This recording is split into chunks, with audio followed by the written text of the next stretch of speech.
we just have to understand that education is the ultimate force that drives a nation. It's not the economy. It's none of that.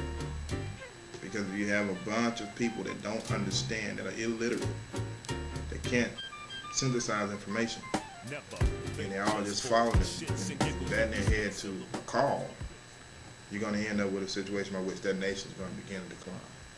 The politicians were very smart when they named it No Child Left Behind. Sounds like a wonderful idea. Sounds like a great name. Who wants to leave a child behind? Pretty expensive. It costs a lot of money to do this. Right. And it costs a lot of money not to do it. It costs a lot of money not to educate people, in a way that feels relevant to them. Societal cost. Mm-hmm. The No Child Left Behind Act of 2001 is a program aimed at improving the performance of U.S. primary and secondary schools by increasing the standards of accountability for the state's schools and school districts. I decided to interview some of the teachers and principals from good schools around Nashville to see what steps they had taken to ensure children didn't get left behind. I want teachers to have a heart, and that means that you care about kids. But I also expect teachers, when we're hiring teachers, we're looking at their personalities too, because I expect them to respect students. I mean, real simple things. Tutorials, offering kids extra time, one-on-one if they need it. People need to know who the students are. Mm-hmm. When I talk to dropouts, almost to a person, they'll say, I really felt like nobody cared. Right. You get an environment here where the numbers are such that people can find time to care.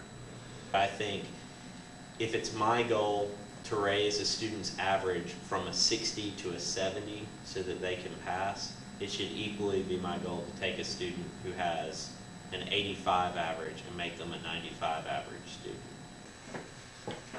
Discussions, debates, that fostered by writing prompts. And I find that it really engages the student. We try hard to get the best quality teachers. We go out looking for those teachers, just like we look for teachers. Our system recruits teachers. And you want someone who has the credentials that accompany having done serious formal study in the subjects. The experience of education is, I think, as important as the results of it, how you go through it, that sort of thing. You make it real. And it's hard to make some of the elementary stuff real, but you can make it relevant. To provide teachers with the kind of support that meets what they need to do. Rather than handing students a list of facts to memorize or to remember, the part of my job is to get them to come to those conclusions themselves. Sounds pretty good. As a student of Franklin High School, I can attest to the fact that the education there is very well off. We have plenty of selection, pretty good teachers, nice facilities, lots of technology, etc., etc. I mean, as far as public education goes, it's pretty much as good as it gets. But what's it like elsewhere, in places that don't have multi-million-dollar facilities and state-of-the-art learning labs and top-of-their-class teachers? The chilling new report about what is simply a failing public education system in this country. The study forecasting a decline in the quality of life for millions of middle-class Americans because of the decline of public education. The problem can be dealt with, but it has to be dealt with through our education system and by families taking responsibilities for what's going on. We expect that this storm will continue to gather strength over the years and will lead to widening inequality and threaten the standard of living of this country. Not 20 miles north of Franklin lies Nashville, a city whose schools are better than a lot of cities, yet it still contains many of the problems associated with large inner-city public education. Kids slip through the cracks all the time. The dropout rate is pretty high, definitely higher than that of the 10 to 15% dropout rate in Franklin. In some places, it is as if the No Child Left Behind Act doesn't even exist. Even administrators have educational apathy to rival that of their students.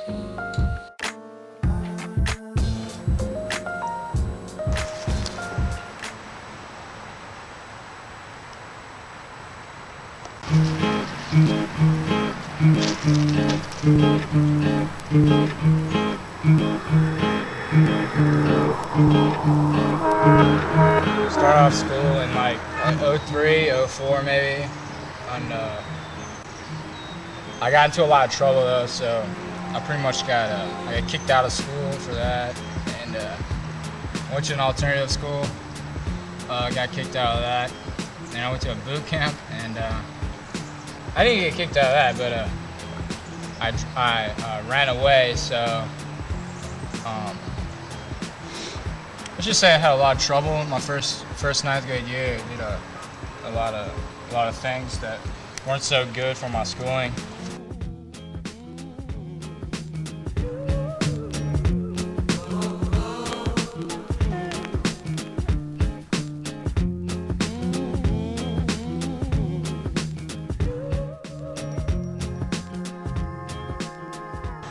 When I was in jail, I was going to school the whole time, and I was making good grades. So when I got out, I thought I was going to be advancing to the next level in my education. Oh, why did they say that they wouldn't move you ahead? Because they said my credits didn't blend in from Texas to Nashville. They said that they weren't the same credits, even though the people from Texas sent over the curriculums for all of the other classes. And which I was like, this is crazy. You have the curriculums and you say that they don't match up all the way, so you can't give me all the credits. So. Did you use the same books? For the science we did, you actually use the same exact book. And they still didn't. Yeah, they didn't give you the credit for that. Algebra, same book as well. But passed all the classes half year. So in the middle of the half year, they moved me to 10th grade, in which. I did really well in. I had all A's. I had 4.0 whenever for that year. Mm-hmm. I had all A's, not even a low A. You know what I'm saying? It's like top of my class. 10th grade. I was only in 10th grade half year, and I was the top person in the class. I got a lot of awards for it. A lot of academic awards.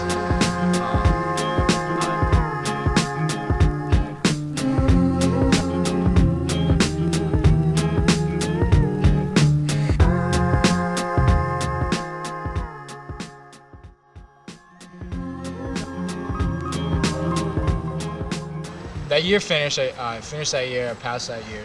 I moved to another school in Nashville, and they said that they couldn't get all my credits from that previous school.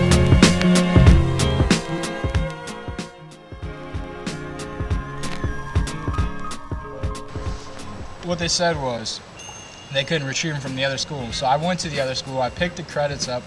I looked at my transcript, and it said I was missing 6 of the credits that I had earned that year, and I didn't really realize that whenever I was at the other school to pick them up, but I realized it whenever they put me back in 10th grade, and this is within the state. Within Nashville. It wasn't even within a different school district. It was within the metro district. The credits, it seems like, for that year.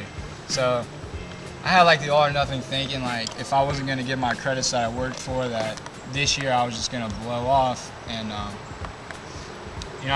did one semester. I did it at the beginning of the year. I was working really hard because I thought that they were going to give me all my credits back. And when I found out that they couldn't give me my credits back, I decided, I was just gonna get my GED. And then after Christmas, I went for about a week, and then I decided to drop out.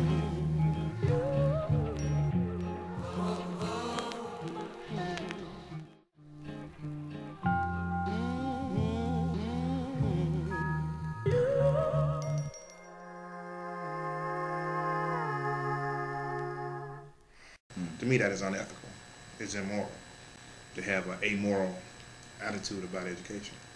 What are we going to do? We can't afford to just stay complacent and say it's going to fix itself, because this is one entity of society that won't fix itself. It requires the masses to jump aboard and say, you know what? This is our future. They used to say that to us, this is your future, young man. As a kid, you're looking like, but it really is. We are the future, you are the future.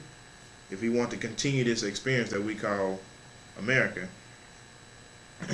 we have to cater to its educational needs.